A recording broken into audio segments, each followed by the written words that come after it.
नमस्कार, मी सर्वांचं स्वागत करतो हवामान अपडेट या आपल्या यूट्यूब चॅनलवरती. मी नेता जाधव आणि आपण पाहणार आहोत 29 जुलै रोजीचा संपूर्ण महाराष्ट्र राज्याचा हवामानाचा अंदाज. सर्वप्रथम आज दिवसभराचा विचार केला. आज दिवसभर राज्याच्या बहुतांश ठिकाणी असे होते त्या ठिकाणी आपल्याला ऊन पावसाचा खेळ पाहायला मिळाला. मुंबई असेल, कोकणाचा बहुतांश भाग असेल, हलक्या स्वरूपात पाऊस पाहायला मिळाला. विदर्भातील मराठवाड्याचा उत्तर भाग असेल या ठिकाणी जोरदार, काही ठिकाणी मुसळधार स्वरूपाचा पाऊस आज रात्री पाहायला मिळण्याची दाट शक्यता आहे. याचबरोबर जो बंगालच्या उपसागरात सिस्टम तयार झाली ती सध्या डीप डिप्रेशन आहे. तर ही डीप डिप्रेशन सिस्टम ओडिसाचा जो भाग आहे या भागामध्ये, अंतर्गत भागामध्ये सध्या स्थित आहे. येणाऱ्या 24 तासामध्ये याचबरोबर ही सिस्टम हळूहळू मध्य प्रदेशकडे येण्याची दाट शक्यता आहे. तर या सिस्टमच्या प्रभावामुळे राज्यामध्ये रेड अलर्ट जारी करण्यात आला आहे. विदर्भाचा बहुतांश संपूर्ण विभाग असेल या विभागामध्ये मुसळधार स्वरूपात पाऊस आपल्याला पाहायला मिळणार आहे.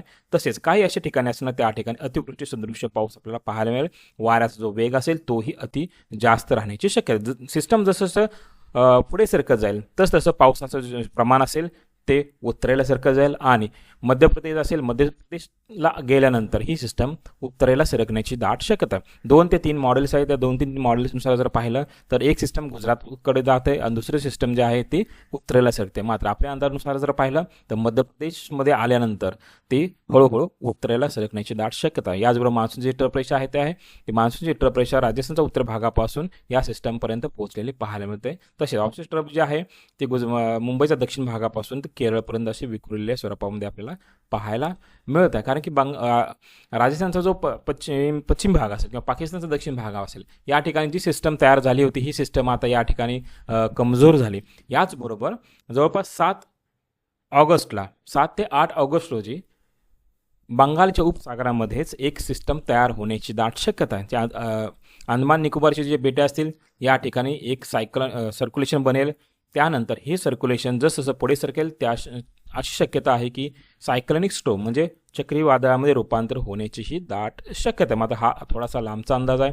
तर या सिस्टमच्या प्रभावामुळे राज्याचा जो दक्षिण भाग असेल याच्यामध्ये पश्चिम महाराष्ट्र असेल, मराठवाडा असेल, तसे कोकण असेल या ठिकाणी आपल्याला ऑगस्ट महिन्याच्या दुसऱ्या आठवड्यात चांगला पाऊस पाहायला मिळेल. म्हणजे पहिल्या आठवड्यात जर पाहिलं तर पहिल्या आठवड्यामध्ये ऑगस्ट महिन्यामध्ये राज्याचा बहुतांश असे काही ठिकाणी असणार त्या ठिकाणी पावसात कमी येण्याची ही दाट शक्यता आहे. सर्वप्रथम सध्याच लेटेस्ट सॅटेलाइट इमेजनुसार पाहिलं आणि आज रात्रीचा पावसाचा अंदाज जर पाहिला तर पुण्याचा घाटमाथ्याचा भाग असेल, याच्यामध्ये लोणावळा, खंडाळा, जुन्नर, पोड, भोर असेल, पुणे शहर असेल, सासवड काय भाग असेल या ठिकाणी काही ठिकाणी जोरदार वाऱ्यासह, काही ठिकाणी लाईटनिंग थंडरस्टॉर्मसह मध्यम, काही ठिकाणी जोरदार स्वरूपात पाऊस आज रात्री पाहायला मिळेल. याचबरोबर सातारा जिल्ह्याचा महाडा असेल, मेढा असेल, याचबरोबर महाबळेश्वर असेल, कराडचा भाग असेल हलक्या स्वरूपात पाऊस पाहायला मिळतोय.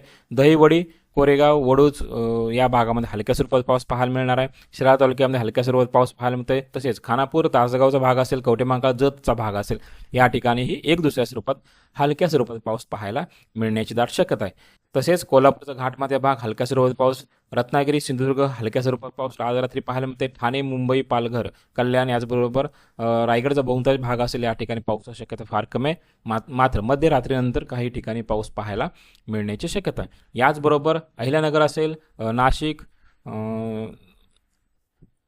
धुळे, याचबरोबर नंदुरबार आणि जळगाव या भागामध्ये ढगांची दाटी वाढलेली आहे. मात्र त्या ठिकाणी पावसाची शक्यता फार कमी आहे. एक दुसरे असे ठिकाणं असणार आहेत त्या ठिकाणी पाऊस पाहायला मिळेल. याच्यामध्ये शेवगाव असेल, याचबरोबर कर्जत, श्रीगोंदा एक दुसऱ्या स्वरूपात पाऊस पाहायला मिळेल.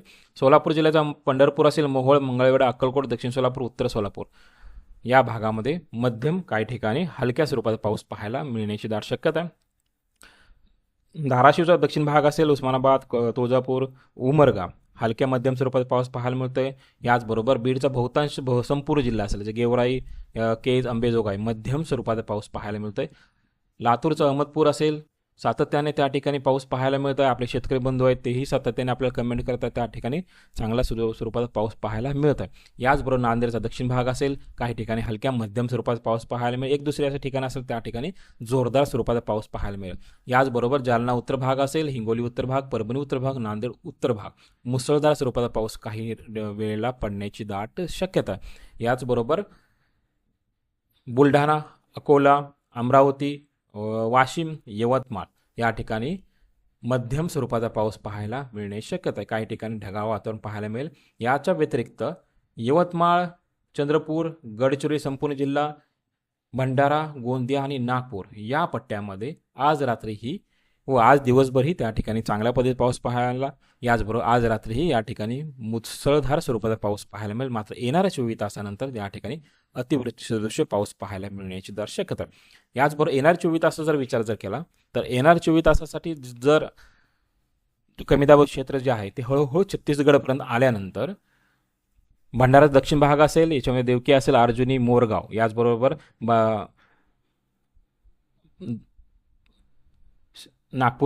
चंद्रपूरचा शिंदेवाडी, मूल असेल, ब्रह्मपुरी, तसेच गडचिरोलीचा उत्तर भाग असेल, धनोरा, कुरखेडा या ठिकाणी आपल्याला मुसळधार, काही ठिकाणी अतिवृष्टी सदृश्य पाऊस पाहायला मिळणारा या ठिकाणी रेड अलर्ट अगोदर जारी करण्यात आला. याचबरोबर गडचिरोली दक्षिण भाग, चारमोशी, अहिरी, चिंचोरा, इटापल्ली मध्यम, काही ठिकाणी जोरदार स्वरूपाचा पाऊस पाहायला मिळण्याची शक्यता आहे.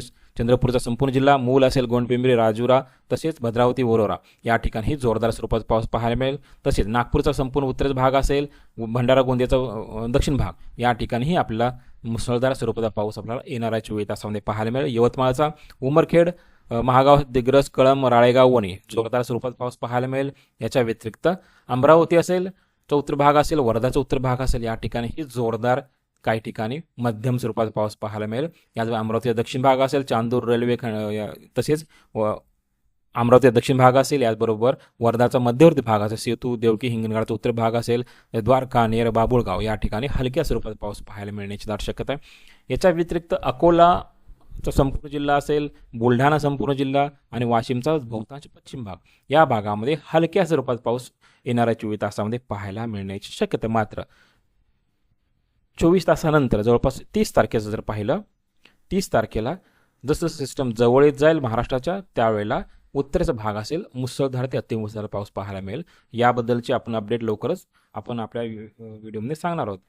मात्र येणार 24 तास जर पाहिलं, मराठवाड्याचा बहुतांश संपूर्ण विभाग असेल, याच्यामध्ये लातूर, नांदेड, बीड, जालना ते संभाजीनगर आणि खान्देशमध्ये जळगाव या ठिकाणी आपल्याला हलक्या मध्यम स्वरूपाचा पाऊस विखुरल्या स्वरूपात पाहायला मिळण्याची दाट शक्यता. मात्र छत्तीसगड संभाजीनगर दक्षिण भाग असेल, बीडचा पश्चिम भाग असेल, याचबरोबर धाराशिवचा बहुतांश दक्षिण भाग असेल, या ठिकाणी तुरळक स्वरूपाचा पाऊस आपल्याला पाहायला मिळण्याची दाट शक्यता आहे. तसेच खानदेशचा विचार केला, खानदेशमधील नंदुरबारमध्ये हलक्या स्वरूपात पाऊस पाहायला मिळेल. धुळ्यामध्ये शक्यतो करून ड्रायवेज राहू शकतं, काही अंशी ढगाळ वातावरण पाहायला मिळणार आहे. नाशिकचा पूर्व भाग असेल, संपूर्णपणे ढगाळ वातावरण ड्रायवेज राहू शकतं. याचबरोबर पश्चिम भागामध्ये आपल्याला हलक्या स्वरूपाचा पाऊस पाहायला मिळण्याची शक्यता आहे. अहिल्यानगरमध्ये शक्यतो करून ड्रायवेज राहू शकतं. पुण्याचा पूर्व भाग असेल, याचबरोबर साताराचा पूर्व भाग असेल, सांगलीचा पूर्व भाग आणि संपूर्ण सोलापूर जिल्हा या भागामध्येही पावसाची शक्यता फार कमी आहे. मात्र स्थानिक वातावरण तयार झाल्यानंतर एक दुसऱ्या स्वरूपामध्ये आपल्याला पाऊस पाहायला मिळण्याची शक्यता आहे. काही ठिकाणी लाईटनिंग थंडरस्टॉर्मची ॲक्टिव्हिटी आपल्याला पाहायला मिळण्याची दाट शक्यता आहे. तसेच सांगलीचा पश्चिम भाग संपूर्ण असेल, तासगाव, कवठेमहांकाळ पश्चिम, मिरज, वाळवा, इस्लामपूर, पुलूस असेल, खानापूरचा काय भाग असेल, या ठिकाणी ही तुरळक स्वरूपाचा पाऊस पाहायला मिळेल. कोल्हापूरचा संपूर्ण जिल्हा, घाटमाथ्याचा संपूर्ण भाग असेल, तसेच पुणेचा घाटमाथे भाग, सातारा घाटमाथे भाग हलक्या स्वरूपाचा पाऊस पाहायला मिळेल. याचबरोबर कोल्हापूरचा घाटमाथ्याचा भाग आणि साताराचा घाटमाथे भाग या ठिकाणी एक दुसऱ्या स्वरूपात आपल्याला जोरदार स्वरूपाचा पाऊसही पाहायला मिळण्याची दाट शक्यता आहे. कोकणाचं जर पाहिलं, रत्नागिरी, सिंधुदुर्ग हलक्या मध्यम स्वरूपाचा पाऊस पाहायला मिळेल. मुंबई असेल, ठाणे, पालघर, रायगडचा भाग असेल, या ठिकाणी आपल्याला तुरळक स्वरूपाचा पाऊस पाहायला मिळण्याची दाट शक्यता. काही ठिकाणी 10 ते 15 मिनिटं पाऊस पाहायला मिळेल, त्याच्यानंतर ऊन पाहायला मिळेल व काही ठिकाणी ढगाळ वातावरण पाहायला मिळण्याची दाट शक्यता. याचबरोबर IMDच्या म्हणजे भारतीय हवामान खात्याच्या अंदाजानुसार जर पाहिलं तर येणाऱ्या 24 तासासाठी राज्यातील संपूर्ण विभागामध्ये, संपूर्ण जिल्ह्यामध्ये अलर्ट जारी करण्यात आला आहे. सर्वप्रथम आपण रेड अलर्ट जर पाहिलं तर गडचिरोली, गोंदिया असेल, याचबरोबर चंद्रपूर या ठिकाणी रेड अलर्ट जारी करण्यात आला आहे. मुसळधार ते अति मुसळधार स्वरूपाचा पाऊस या ठिकाणी पाहायला मिळेल. वाऱ्याचा जो वेग असेल तोही प्रमाणापेक्षा जास्तच राहण्याची शक्यता आहे.